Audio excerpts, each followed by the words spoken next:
In this video we're going to be thinking about the blood vessels, considering the arteries and the veins, and we're going to try and learn about the blood vessels by looking at the differences between the arteries and the veins.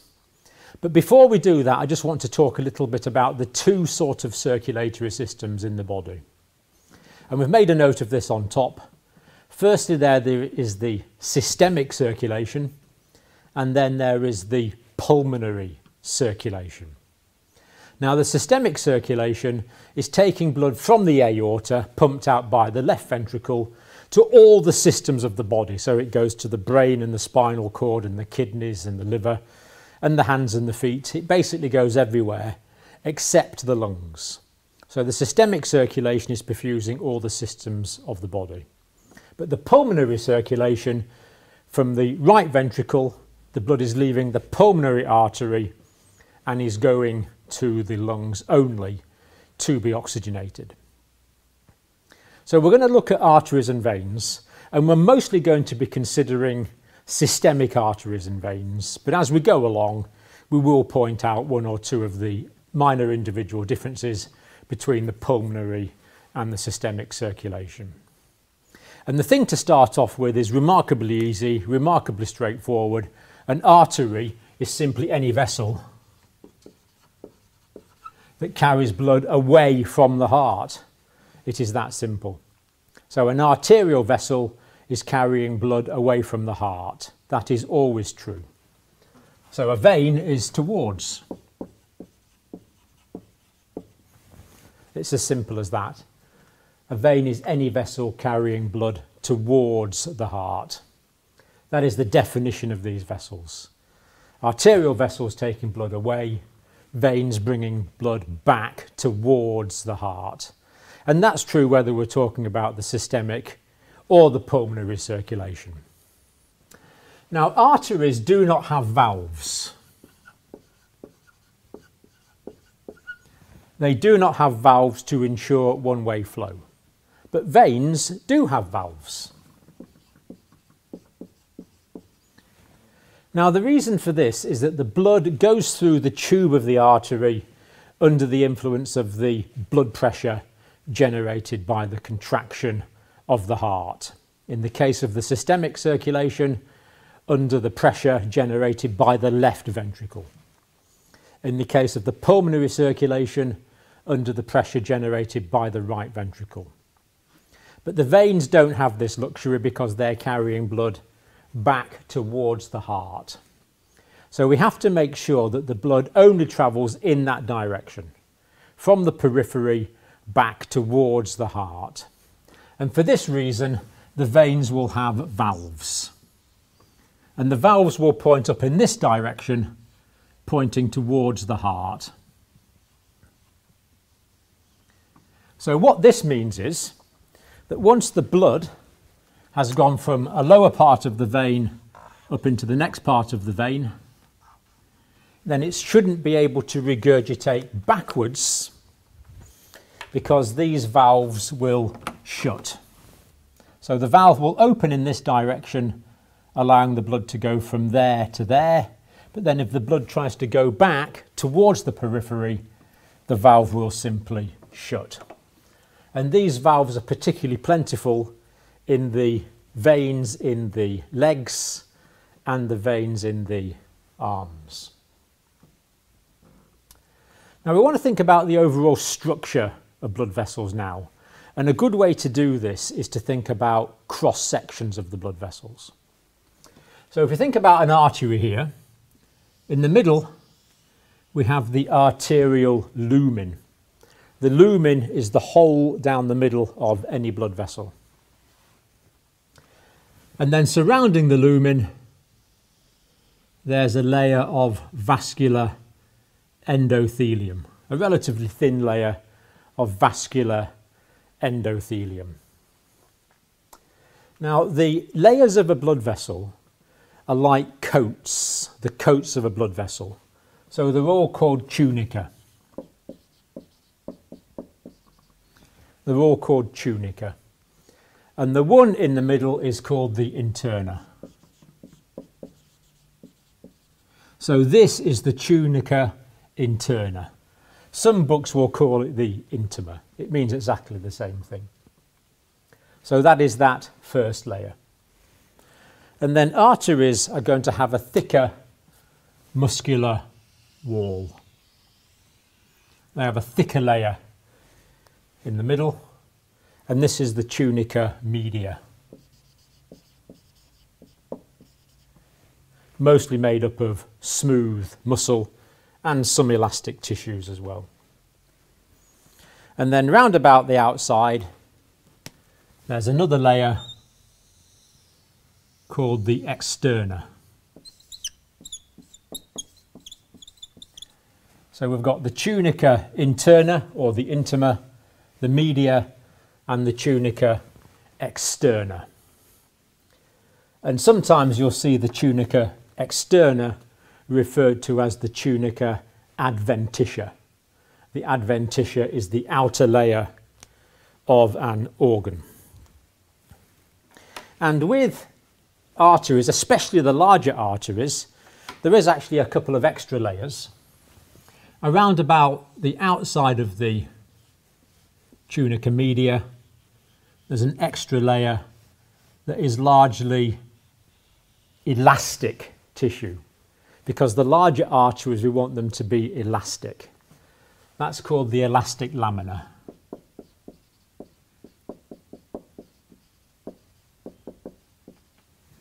So there's an external elastic lamina around about there, like that. And then in the larger arteries especially, this is well differentiated, there's another elastic lamina on the inside of the tunica media round there, the internal elastic lamina. And this is made, as the name would imply, made of elastic tissue to make the arteries elastic. Then in the middle layer here we have mostly smooth muscle with some elastic fibres, a little bit of collagen as well, forming the muscular coat of the artery. So vascular endothelium on the inside, lining the lumen to give a nice smooth flow of blood. Then the media with its elastic lamina, and then the adventitia, or the externa, around the outside. And the externa is largely elastic tissue and collagen. And in the large arteries especially, there are some small blood vessels to nourish the arterial wall, and some nerve connections as well, because arteries are actually quite sensitive to pain. When patients have arterial punctures for clinical reasons when they're critically ill, it's quite a painful procedure. And of course the whole point of the artery is to have this hole down the middle, and this is the lumen. The lumen is the hole down the middle. So that is the cross section of the artery. The whole point is to have this lumen down the middle. Now the larger arteries are sometimes called elastic or conducting arteries, because when the heart ejects blood into large arteries such as the aorta or the pulmonary artery, the artery is going to expand with the surge, the pressure wave of blood that is ejected into those arteries as a result of the ventricular contraction. But then as the artery starts to elastically contract down again, that maintains the flow of blood and it smooths out the flow of blood. Otherwise you'd have a flow of blood every time the heart contracted, and then essentially nothing in between times. So when the heart contracts, the arteries expand, that's storing up energy, which it then elastic contraction brings that back down again, propelling the blood forward in these conducting arteries.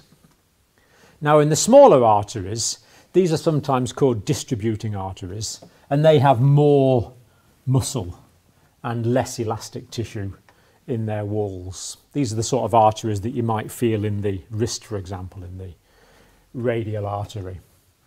But the key thing is we have this nice clear lumen down the middle. And of course a big part of the problem in Western societies, and increasingly in poorer countries, is that these arterial lumens are getting clogged up with atheroma, the disease process of atherosclerosis. But that's what the nice healthy one looks like.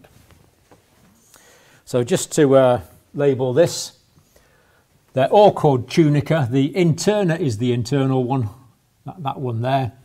The media is the middle one. The externa or the adventitia is the outside one. And the lumen is the hole in the middle. Now the situation with veins is very much the same, but the walls are relatively thinner in veins because, as we'll see, the arteries need thicker elastic walls to smooth out the blood flow, and because the pressure in the arterial vessels is significantly higher. So if we think about a vein, now the pressure of the vein will depend on how full it is. They're not necessarily completely round. Veins can partly collapse depending on how full the vein is at the time. So here we have a vein, and the layers are pretty well the same. We've got the externa or the adventitia, then we've got the media. The media is relatively thinner than in the artery, and then inside we have the intima. There's the intima there. The intima is vascular endothelial cells. The media is smooth muscle and some elastic fibres. But the veins do not have the elastic lamina that the larger arteries do. So in the vein, all the layers are called tunica again. So the interna or the intima is the inside layer of vascular endothelium. The media is the relatively smooth muscle-rich layer. The externa or the adventitia is the outside layer. And of course the lumen is there in the middle, as you would expect. And the vascular endothelium is very smooth, squamous cells, because we want a smooth flow of blood over the vascular surface. So inside there's going to be a basement membrane here, and the cells of the vascular endothelium are going to be flat cells sitting on that, each with their own nuclei, of course, and that means that the blood can flow over this without any disrupted flow. At least that's how it should be in the physiological situation. So we see that the tissues of these, the layers of the arteries and veins, are specifically engineered for the purpose that they are providing. So the tunica interna, media externa, lumen with the elastic lamina in the larger arteries. Now if we think about the systemic arteries, if you cut a systemic artery, we find that the blood is bright red. So you'll get bright red blood.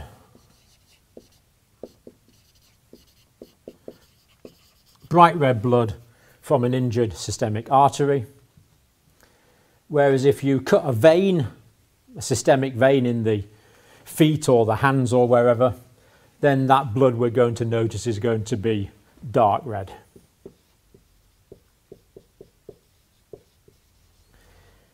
And very often you can look in a wound and you can see areas of bright red and areas of dark red blood. That would indicate that there is mixed arterial and venous hemorrhage. So why are there this colour differences in the blood? Well, it's to do with the amount of oxygen in the haemoglobin. Oxyhemoglobin is bright red. The reduced deoxyhemoglobin is dark red. And when we do oxygen saturations of the blood in arteries, we'll normally find it's about 95 to 100% saturated with oxygen. If the blood is 100% saturated with oxygen, that would mean that all of the hemoglobin molecules are full of oxygen. If the blood is only 95% saturated, that would mean that only 95% of the hemoglobin molecules are saturated with oxygen. But the dark red blood that can be found in veins is not fully deoxygenated. If we look at the blood in the vena cava, for example, we'll typically find it's about 70 to 80% saturated. So it's not fully deoxygenated by any means, it's just that the oxygen saturation is lower. And the reason for this is fairly obvious. It's that this blood has given up its oxygen to the tissues and is returning to the lungs in order to be fully saturated again, ready for its next trip to the systemic circulation. Now, the pressure in arteries is higher than in veins. So if you cut an artery, the blood will spurt out. So when you see an artery cut, the blood can go pss, pss. It can actually squirt out. Now, fairly quickly the artery will constrict to limit blood supply, but initially the blood spurts out if the artery is cut. And of course it's bright red arterial blood that we would see. And the reason for this is that the pressure in the large systemic arteries is about 120/80 millimeters of mercury. Systemic arterial pressure. Now, in the pulmonary arteries, the pressure is much less. So you might find that the pulmonary arterial pressure was, say, 25/12 or something in that. There is a range, but 25/12 will be a normal figure. So 120/80 in the systemic arteries. Blood at relatively high pressure. But in the veins, the pressure of the blood is less. So if we look at the central venous pressure, the pressure of the blood in the vena cava, for example, we would normally find that that's perhaps 2 to 6 millimeters of mercury. So we see that the pressure of the blood in the veins is significantly less, and that's why the blood will just ooze out if cut. It just oozes out if it's cut.